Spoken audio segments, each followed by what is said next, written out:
Bonjour à tous et bienvenue dans la mer à voir. Ce mois-ci, nous sommes du côté de Pin-Mare dans le Finistère Sud et nous allons à la rencontre des chasseurs d'épaves. Mais ce n'est pas tout, nous irons aussi du côté d'Ifremer à Brest voir l'impact des câbles électriques sous-marins sur les homards. Et oui, c'est un sujet de recherche très sérieux.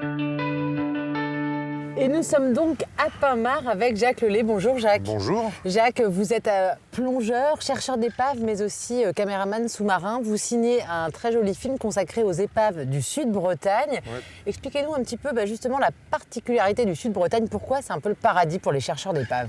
L'intérêt de la Bretagne Sud, comme la Bretagne Nord d'ailleurs, c'était des passages de navires et qui passaient un peu près de la côte. Et ils ont fait.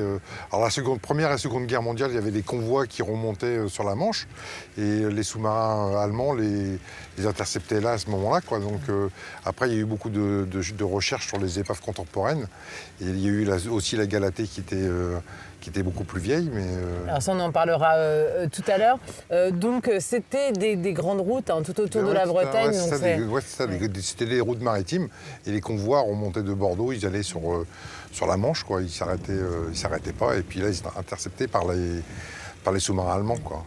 Qu'est-ce que vous avez voulu montrer avec ce film-là ? Aussi montrer qui sont ces passionnés qui plongent, c'est ça ? Il y a quand même des portraits de passionnés. Voilà, c'est ça. Donc j'ai réuni des passionnés de Quiberon, des chercheurs d'épaves et des historiens aussi sur les épaves, et de Quiberon à Pin-Mare, quoi. Donc ce que j'ai voulu montrer, c'était le patrimoine immergé qui est très riche en Bretagne, et le faire connaître aux gens qui connaissent pas le monde sous-marin breton, quoi. Alors justement, la région développe un appel à projet, la Neptune, pour montrer, promouvoir un peu son patrimoine immergé.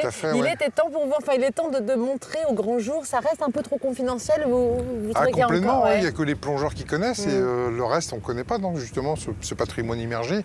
Et c'est bien, l'appel à projet Neptune de la région m'a permis de faire ce film, quoi. Qu'est-ce qui vous, dans votre histoire avec les épaves, s'il y en a une qui vous a marqué, une qui a été un élément déclencheur, ce serait laquelle ? Celle qui, visuellement, alors moi je vais parler visuellement, le déclencheur au niveau de l'image, c'est le sous-marin de Groix, là, le U-171. Et les épaves ont toute une histoire de naufrage, mais aussi une histoire humaine, parce que il y avait des gens à bord forcément, mais c'est ce que j'essaie de raconter aussi, l'histoire des hommes qui étaient à bord aussi. Le naufrage pour le naufrage, c'est pas forcément très intéressant. Une sorte de devoir de mémoire, de coller un peu les morceaux complètement, oui, tout à fait, ouais. Vous vous passionnez aussi de la recherche, autant de la recherche historique que de la plongée ? Je m'approche de ceux qui font de la recherche et moi je ne fais pas de recherche du tout. C'est ça. Il faut des compétences complémentaires. Voilà, c'est ça. Moi je suis leur œil, à la limite je suis leur œil. Et aujourd'hui avec la technique des caméras qu'on utilise, à la limite ils se servent de mes images pour pouvoir travailler sur les épaves après, quoi. On ne voit pas tout et le caméraman est là pour ramener les images justement. Justement, c'est quoi les particularités d'aller filmer à la fois sous l'eau mais surtout dans des épaves ? C'est pas facile comme exercice. Quelles sont les difficultés que vous rencontrez ? Alors les difficultés qu'on a en Bretagne, ce sont déjà les marées. Ouais. Donc il faut qu'on plonge au niveau de l'étal. Après les difficultés, c'est de trouver des pièces intéressantes sur les épaves. Ouais. Essayer de trouver le sous-marin, c'est le périscope, des choses comme ça. Il faut qu'on trouve des pièces qui parlent de l'épave. Autrement, de la tôle pour de la tôle, c'est pas très intéressant. Ouais, c'est ça. Dans votre film, il y a un petit focus sur la Galatée. Un petit mot sur cette épave, puis juste après, on va aller voir ceux qui l'ont cherché plus précisément. La Galatée, elle sort un petit peu des autres épaves, Première et Seconde Guerre mondiale. Là, on est carrément 200-300 ans en arrière. Et l'intérêt, il y avait une fouille archéologique avec les plongeurs de la SAM. Et j'ai trouvé très intéressant de remonter cette histoire-là aussi de la surface, du fond. On va aller les voir justement, ils vont nous en parler. Merci Jacques pour ces infos. Vous voyez des homards de temps en temps sous l'eau ? Oui, on voit des homards et de plus en plus de langoustes. Alors les homards sont-ils dérangés par les câbles électriques sous-marins ? Des chercheurs d'Ifremer travaillent sur ce sujet. Regardez. Si les projets hydroliens et éoliens en mer fleurissent un jour au large de la Bretagne, il faudra acheminer le courant via des câbles. Quel impact aura ce passage électrique sur la faune locale ? C'est la question que se posent actuellement des scientifiques brestois en prenant comme exemple le homard. C'est une espèce déjà qui a un intérêt économique, qui est pêchée par énormément de pêcheurs en Bretagne. Et puis c'est une espèce qui fréquente les zones de raccordement électrique.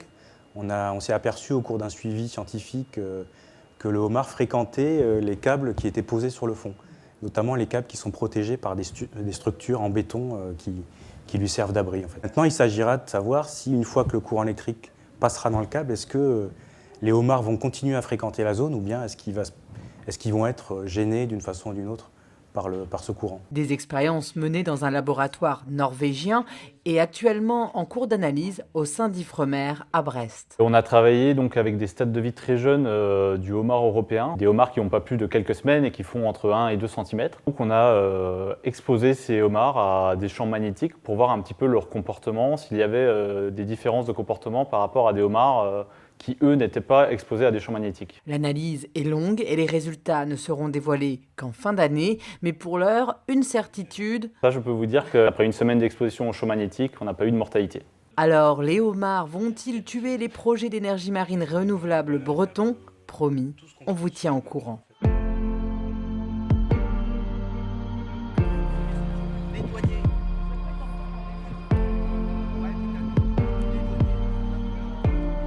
Et nous sommes de retour à Pinmar avec Jean Rouleau. Bonjour Jean. Bonjour. Jean, on l'a vu dans le film de Jacques Lelay, parmi les épaves bretonnes connues, il y a la Galatée. La Galatée, c'est, on peut le dire, un peu grâce à vous qu'elle a été découverte. Parlez-nous déjà de ce bateau qui, je crois, est le sister ship, on dit comme ça, de l'Hermione. Absolument. Absolument. Alors on a découvert avec mon fils les vestiges de cette épave lors d'une plongée professionnelle aux Ormeaux. Donc par hasard, vous tombez quand même sur un petit Par trésor. hasard, mais bon, on a toujours l'œil quand même, quoi. Hein. Et donc il y avait un gros homard qui sortait d'une tête d'obusier et on a laissé le homard pour regarder ce que c'était cet obusier en bronze, un énorme obusier, qui s'est avéré être une pièce de la Galatée.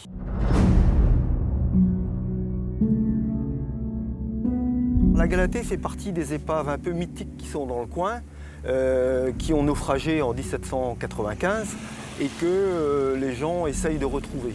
Or là, le hasard, c'était pas le 1er avril, mais le hasard a voulu qu'on tombe dessus. Alors pour en savoir plus, qu'est-ce que vous actionnez, vous, comme source documentaire, pour savoir plus précisément où chercher et quoi chercher? Alors déjà, la Galatée, on savait qu'elle avait naufragé à Pinmar, on ne savait pas trop où. Ensuite, on a fait le tour des archives, que ce soit à Vincennes, que ce soit à Brest, les archives de l'Amirauté, que ce soit les archives départementales. On a écrit en Norvège parce qu'on a su que cette frégate avait fait une campagne en Norvège, à Brest, à Lorient, un peu partout. Et de fil en aiguille, on a reconstruit l'histoire de ce bateau qui est très intéressant. Donc 44 mètres comme l'Hermione, 44 canons. Retour d'une campagne de 9 mois entre Brest et Lorient, en passant par l'Islande. La guerre était déclarée entre la France et l'Angleterre. Donc il y avait un certain nombre de prises qui étaient en Norvège. Et cette division a été chargée de récupérer les prises qui étaient à Kristiansand. Et la Galatée est arrivée avec la Seine au large de Pinmar. Qu'est-ce qui se passe ce jour-là alors? Alors, ils estiment qu'ils étaient à 10 nautiques de Pinmar. Le commandant de l'escadre donne ordre de mettre en panne, donc abaisser les voiles. Et la Galatée croit comprendre cet ordre, en tout cas. Donc, il laisse à la dérive de minuit à 3 h du matin. À 3 h du matin, il réalise qu'il est près des roches, branle-bas général. Et en fait, c'est déjà mal engagé. Le bateau commence à toucher. Ils abattent les mâts parce que c'est la procédure pour que le bateau réussisse à se sauver. Ils jettent des canons à l'eau. Le bateau est coincé dans les roches. Il y a une tempête très forte, brume et tempête, ce qui est extraordinaire. Mauvais combo. Ils tirent des coups de canon pour prévenir la Seine, mais le sort en est jeté. Il y aura 210 morts. Et ensuite, le jour suivant, les 17 autres escapés seront récupérés. Ils avaient passé la nuit sur le dernier mât, le mât de Beaupré. C'est grâce à leur témoignage, à ces rescapés aussi, que Absolument. vous remontez l'histoire. On a deux témoignages. On a le témoignage de la Seine, le navire amiral, qui lui rédigeait à tout instant le journal de bord. Donc il a dit quand il a perdu le contact avec la Galatée. Et on a le second du bord et qui a déclaré à quelle position ils étaient, comment s'est passée la manœuvre. Et ça corrobore exactement avec les documents de la scène.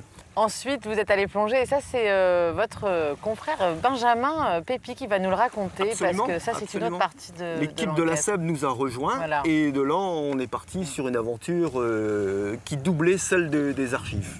Allez, on va écouter Benjamin Pépi nous raconter le récit de cette plongée.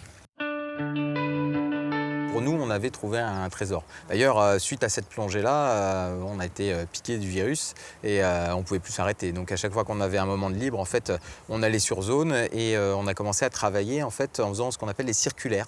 C'est-à-dire qu'on descend avec nos blocs de plongée et on accroche un fil d'Ariane et on tourne autour de ce fil d'Ariane pour être sûr que dans cette zone-là, il n'y a pas d'autres objets. Alors les recherches sont très difficiles parce qu'il y a des laminaires en fait, qui font quasiment 2 mètres de haut par endroit. Le sol n'est absolument pas régulier, on n'est pas sur un fond de sable, c'est très rocheux. Pour être sûr de ne pas passer à côté d'un petit objet, dès qu'on en trouve un gros, on est obligé de couper tous les laminaires autour pour voilà, essayer de bien appréhender la zone. Donc on a commencé à enlever les blocs de roche, on a aspiré tout le sable et arrivé à 30 cm de profondeur, on s'est retrouvé face à un véritable tapis de balles en plomb, donc qui servait en fait de mitraille. Hein. On chargeait les canons avec ça et ça permettait de causer des dégâts impressionnants sur le pont de l'ennemi.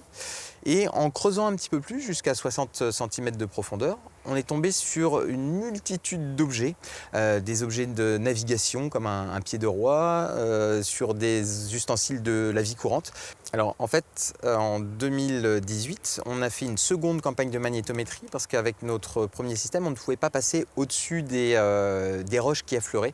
Donc là, on a fabriqué une sorte de radeau et on a pu vraiment passer le magnétomètre sur les endroits où on n'était jamais passé auparavant. Et là, en traitant les données du magnétomètre, on a vraiment une zone en fait, de forte concentration, une forte déviation magnétique.